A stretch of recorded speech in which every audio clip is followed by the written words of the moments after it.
Jessica Van Alstyne of ACE Performance Training. So today I kind of wanted to do a video on knee rehabilitation just because of the fact that as grapplers, our knees tend to get kind of jacked up, wrestlers as well, judokas, and a lot of times there's a lot of things that go into why our knees get injured very easily.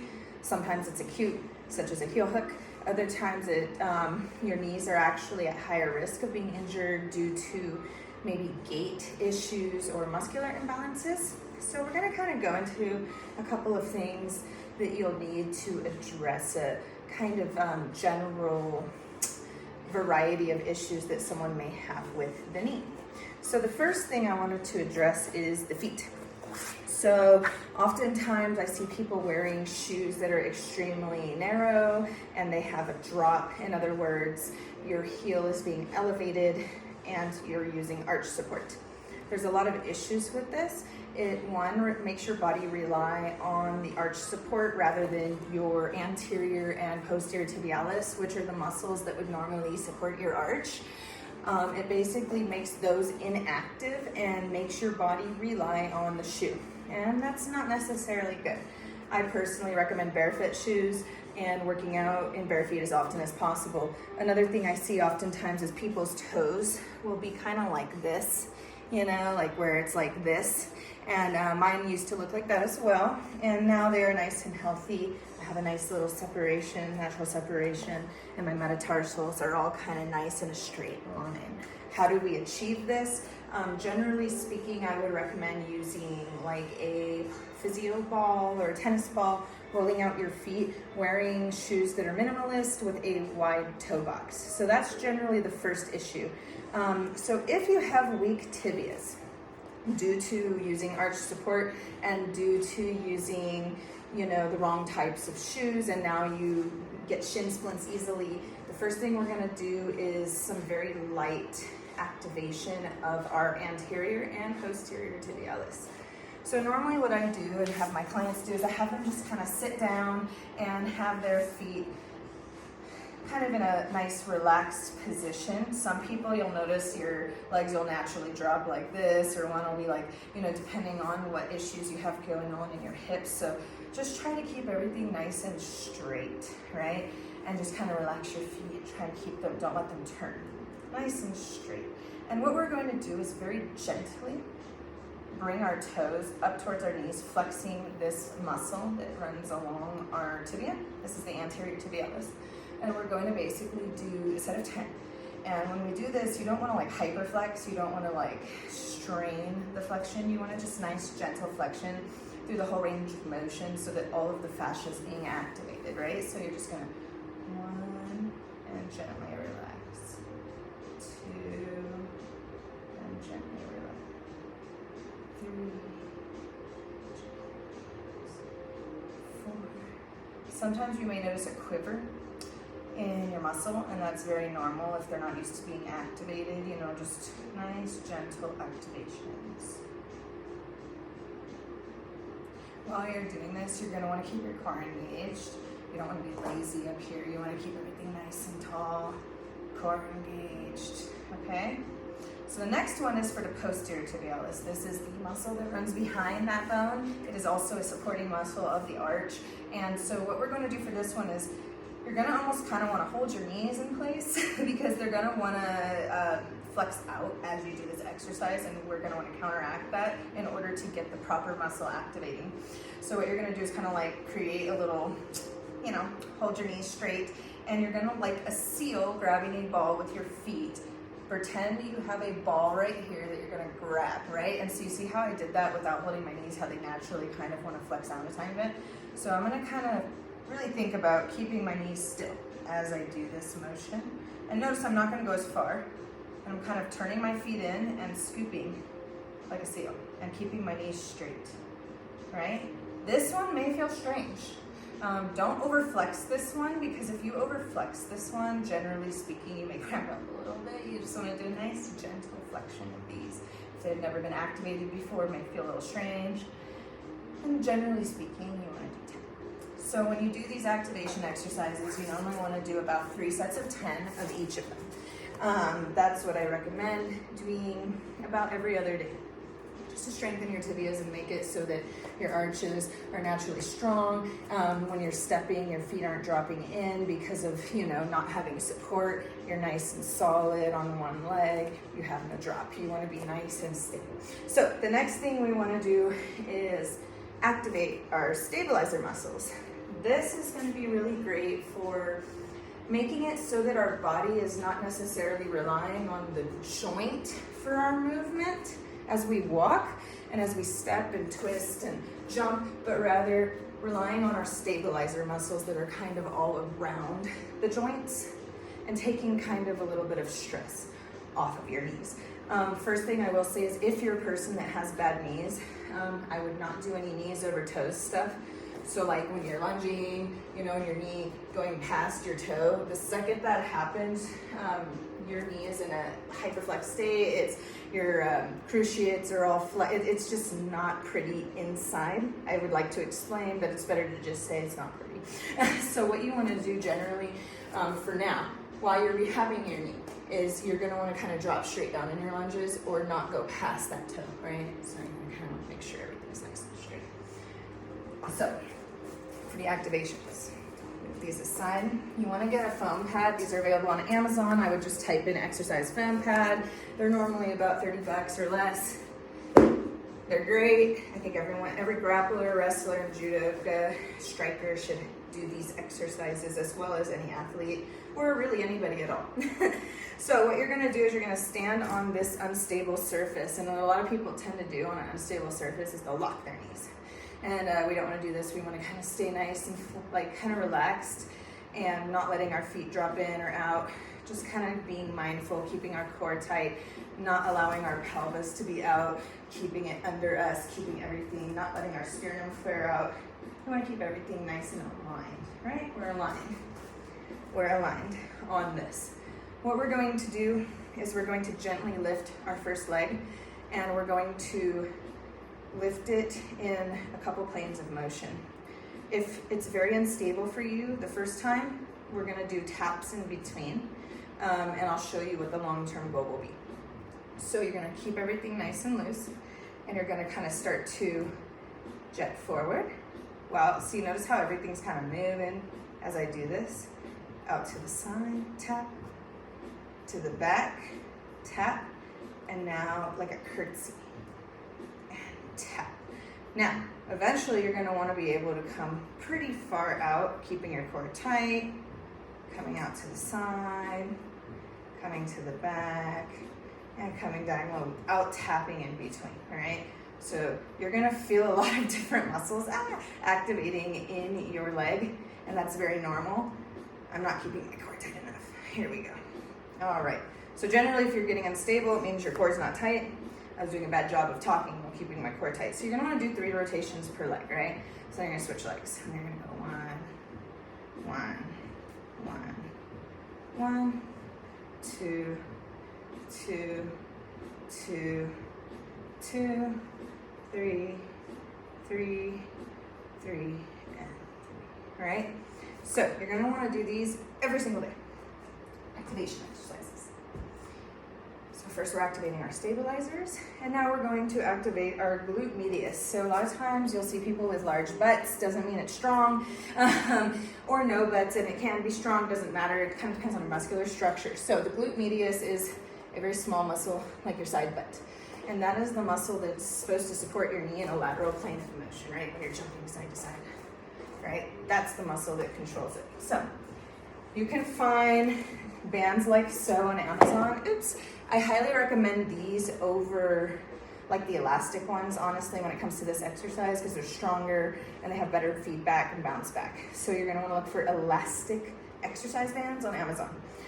If it's your first time doing it and you're a larger legged person, you're going to want to start with the largest one. If you're like really thin and it's your first time doing it, you're going to want to start with the medium one. Eventually, our goal is to work to the smallest one, but that's down the line. So I'm going to go ahead and start with the medium one today. So it just kind of depends on your leg size, right? So one thing I see a lot of people do with crab walks, a lot of different mistakes, in my opinion. Everyone's going to say different things, but this is kind of what I've noticed. First of all, people go down here. When you do that, you're creating kind of a resistance from a very far away point from your knee, right? You're like your resistance point is so far away, and that creates a lot of tension in the lateral plane from your knee. And if you're trying to rehab your knee or get your knee stronger, you're generally not going to want to do that right off the bat. You want that point to be closest to the knee as possible. So I'll generally tell my clients to put it right up above your kneecap, you know, just kind of have it right here, okay? Another thing I see people do when they do crab walks is they're not being mindful of their foot position. So they'll be like either really turned out, or they'll be maybe even a little turned in, or one foot's like this, right? If they're strikers. It just kind of depends. So one thing that's important for crab walks is being straight, right? That's super duper important for crab walks, is being straight. Another thing that's important for crab walks is when you're bending for the crab walk, a lot of people jet their knees forward. I'll show you what that looks like from the side. They jet their knees forward, and that's incorrect. Even if you're here, this is also incorrect for a crab walk. You want to think of it almost like a deadlift or a hip hinge, where your knees down are in cement and you're hinging back. So you notice how this is staying still. It's not forward like a squat, it's hinged, okay? The reason we want to do this is in order to activate that muscle, okay? Another thing that I see people do with crab walks is they step to the side and this happens. As soon as you're doing this, you're activating your iliotibial band, which when tight causes knee problems and causes your knee to track incorrectly, which can put you at higher risk of injury.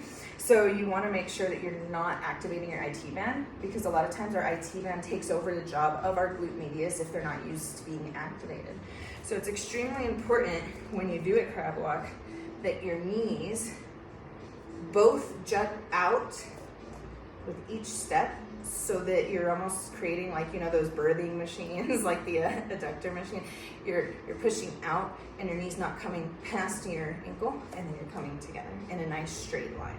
So if I'll do it again, step, straight. You notice how I'm not doing this. I'm also not coming in like this. I'm keeping everything nice and almost a little robotic, side to side. So if we're going sideways, how that's going to look is you're going to jut back, core nice and tight, everything tight, and you're going to basically step to the side, step to the side.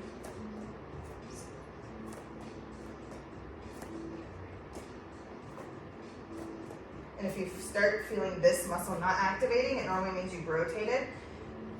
Adjust, keep everything tight, core very tight, and start again. These are the muscles you should feel throughout this entire exercise, okay? I would do 10 per direction, 3 times a day, every other day, along with those tibial flexions. That's going to strengthen all of the muscles that are supporting your gait, supporting your knees. Those are very important. Now, if you are a person that has tight IT bands, you may not even know it. They're probably pulling, right? And so people with tight IT bands, you'll generally notice this kind of thing going on, or their feet either drop in a little, or their knees come in a little, or when they squat, they have a little wobble, right? That means generally that your glute medius is not active and your IT band is doing its job. So we need to correct that. So we're doing those activation exercises, the crab walks, the tibial flexions. Now what we have to do is kind of relax the IT bands a little bit. So what I generally do for IT pad foam rolling is I want to use a nice sized foam roller. I don't like the kind that have ribbing or anything like that. You just want thumb, okay? You're going to get onto your side, like kind of in a plank, like a side plank, and your top leg is going to cross in front. For grapplers and stuff, this should be somewhat easy. If you have a hard time in this position, I'll show you a different option. So you're gonna start right above the knee, and if it already feels tight, you're gonna basically like hang out there until it doesn't feel tight, if that makes sense, because a lot of people make the mistake when they're foam rolling, they're just like la la la, just kind of going back and forth. You're not stimulating the Golgi tendon organ. And what the Golgi tendon organ is it's a very small receptor that lies in each muscle fascicle, right? Your muscles composed of a lot of tiny little chains of rope-like structures. And on the end of each one is this little receptor. And the receptor's job is basically to tell your body not to tear your muscles. So if it feels itself under tension for a long enough period of time, it will send a signal to like the myosin actin bonds and say, hey, relax. And that's when you get your full benefit of your foam roll. So you're gonna sit on those tight spots and then gently work away to the next one. Okay, that feels a little tight. Sometimes you maybe up here, just hang out. Just hang out, it's gonna take some time. You know, just nice and gently work your way up. If it's your first time, it's probably gonna take a really long time. And you generally wanna go all the way up till you hit your TFL, which is your tensor fasciae latae. And get that one as well, because that one tends to be tight too. And then gently work your way back down. If you feel a tight spot, like a knot, sit on it. Hang out for at least like 30 seconds. I have one right here, and so I'm hanging out, right? This is what we want to do. I see people not getting the full benefit of foam rolling. If you're not going to take your time stretching and foam rolling, honestly, it's not even worth it to do it, right? So you want to kind of take your time and make sure you're getting the full benefit of your exercise. So you're going to want to do that to both IT bands. If you're a person that cannot get in that position due to, let's say, an injury of the shoulder or, you know, other various reasons, there is another way to roll your own IT band. One way is to be in this position, kind of like having your knee at like a nice 90-degree angle. Getting one of these, which are also available on Amazon. You could even use a pizza dough roller, to be honest, or a PVC pipe. They all work well. I like this one because it has these 3 little foam, this is by ProTech, and it has these 3 little foam attachments in the middle that are kind of solid, and so they can kind of dig into areas. So like I'll get this middle one and place it right there above that knee at the start of the IT band, and kind of gently come up. Same thing, if it's tight, hold it on there a while, you know, keep coming all the way up, you know, get your IT band. If this position is also not something that you're able to do, another option is to get a nice piece of foam and place it in between your legs, right? And keep your legs bent, and then kind of come here. Either you could do it yourself or have someone do it for you, a friend, spouse, family member, kid, whatever you want. Have them come, put gentle pressure. And then if you feel a tight spot, tell them, okay, wait, you know, hold on. And then like have them hold it until it releases, and then just kind of keep going, right? All the way up. All the way back down. Another thing that may be tight on people with knee issues is the peroneus muscle, which runs from basically right on the side of the knee down into the ankle. That could also be similar for foam rolling, in which you are kind of on your side and you kind of want to get in here. You could have someone else do it if you have a hard time with flexibility. These ones you could even use on the regular foam roller, like on your side. It can be kind of harsh, but these ones tend to get really tight, okay? So your peroneus and IT band, we want to kind of like not have those doing the job of the glute medius.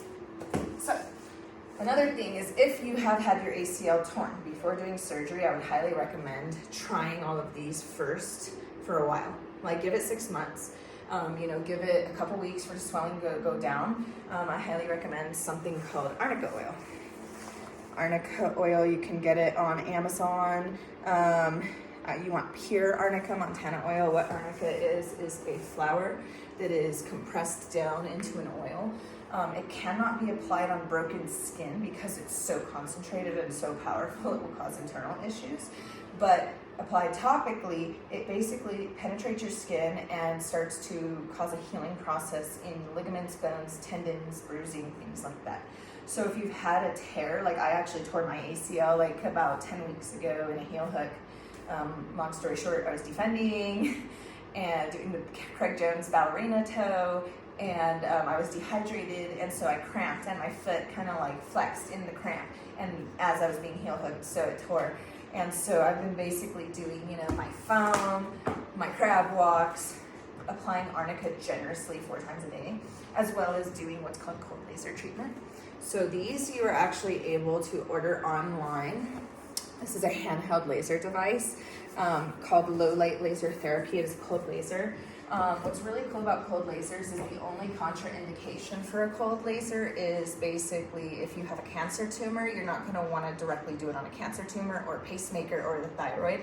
Other than that, you can pretty much apply cold laser anywhere. You would have to learn how to use the cold laser, but if you get one, applying this onto your injured area, they have plug-in ones. This one's about $500 online through Zeus Lasers. You do have to wear safety goggles when using the laser. No, it does not get hot. What it does is it penetrates deep into the tissues and basically makes your body heal itself. It creates a healing response. It brings blood flow back to the area and kind of sends signals to the body to heal. So it basically cuts healing time way down, and it also gets rid of pain for like gout, rheumatoid arthritis, and all different kinds of things. So I honestly highly recommend it. Any academy owner, I would invest in one and learn how to use it, because if your students get injured, especially your like competitors, and you do the laser and the stability exercises, depending on what their injury is, and the arnica oil, I guarantee that their healing time will be way faster and they'll be back on the mats, back competing for you way sooner, right? So we want to make sure we're taking care of our bodies. So these are the stabilizer exercises, as well as activation exercises, as well as lengthening exercises for knee stabilization. One more thing I wanted to go over is being a grappler or a wrestler or even judoka. Oftentimes we find ourselves in a forward, internally rotated position with our hands due to either collar and sleeve or just kind of grabbing like so all the time, ties, things that you look at everything's forward, right? So we're all kind of like, this, we have shortened pec muscles, we have lengthened rhomboids, lengthened trapezius, we're tight up here, it's a lot of imbalances. So we're not gonna be able to address all of them, but maybe we can at least address a couple. If you purchase, for these ones I do recommend the elastic bands. On Amazon, just look up, elastic therapy bands. Generally it will come in a set of 3 with like heavy, medium, and light. I generally say to start with the medium, and what you're going to do as a grappler is make sure that you're kind of doing counteractive exercises for the constant forward motion you're in. This is also good for construction workers. This is good for nurses, tattoo artists, basically anybody who's constantly like this, okay? So one thing you want to make sure is also that our pelvis is under, sternum's not out, right? Everything's nice and aligned when we're doing these exercises. First one we're going to do is called window openers, and what you're going to do is you're basically going to grab underhanded the band. You want to just kind of nice grip, and you want it just at tension point. You don't want it tight already, but you don't want it loose. You want it just at tension point, and you want not to be like, see how I'm like forward here, right? So you want to kind of make sure everything's open. I'm opening. I'm tucking back my wings. Everything's tense, tight, and my elbows are touching my sides if possible. If your elbows can't touch your sides, get them as close as humanly possible to doing so. What you're now going to do is called window openers, underhanded. So you're basically going to very gently open while keeping your elbows at your sides, and then slowly close. So from the side, how this looks is you want to think of your humerus as like a door hinge. So your upper arm bone, you want it to think like it's rotating in place, right? You're just opening and it's rotating. The muscles we're activating is basically right in here. If you're feeling it all back here, think in your mind that you're kind of activating the muscles inside your shoulder blades, your scapula, and you're pinching pencil, okay? So you're gonna just kind of be here, you're gonna be underhanded, you wanna be at that 90-degree angle, and you're going to pinch that pencil with your back. You shouldn't have to go very far to activate. It should be if you go too far, you may actually end up losing the activation, right? So you're gonna do about 3 sets of 12 of these a day. And then another one that you're gonna wanna do is basically kind of the opposite direction, but straight out. So these ones, you do not want to be stiff elbowed, right? You wanna kind of like have your elbows like in this position, but like your shoulders not forward, everything aligned, and and shoulders back. Right, in this kind of nice position here. Same idea, same muscles. We're gonna just gently open. And this one you may also feel a little bit in these muscles down in here. Really just think about those muscles in your back and just do a gentle open. Open, keeping your core tight. Open. 3 sets of 12 of each of these a day will help at least start counteracting some of these imbalances that we get.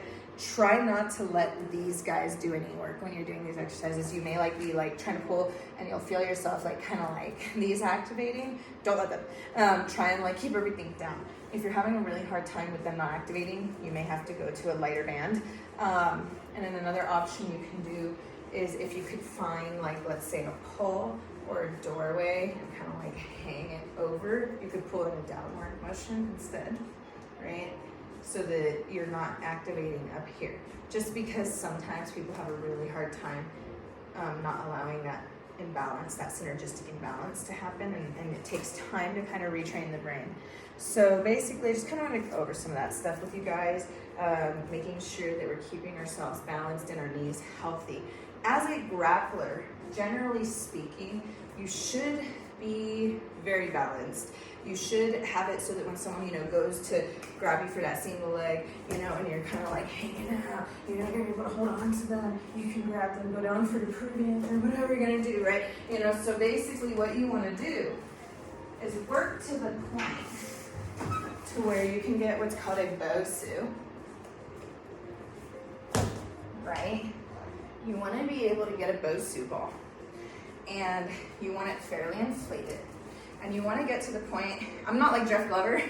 He can do all kinds of crazy stuff. He gets the Swiss ball. He's on top of it. He's rolling around, standing on it. If you can do that, you're great. But to work up to that, you just want to start with your legs. So you generally want to stand right in the middle, right? And you kind of want to come on up. And you want to be able to do those same exercises while balancing on a Bosu.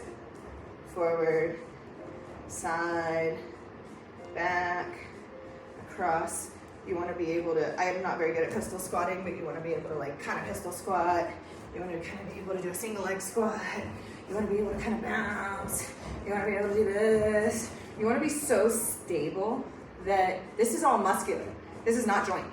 And this is due to these different corrective exercises we're doing, right?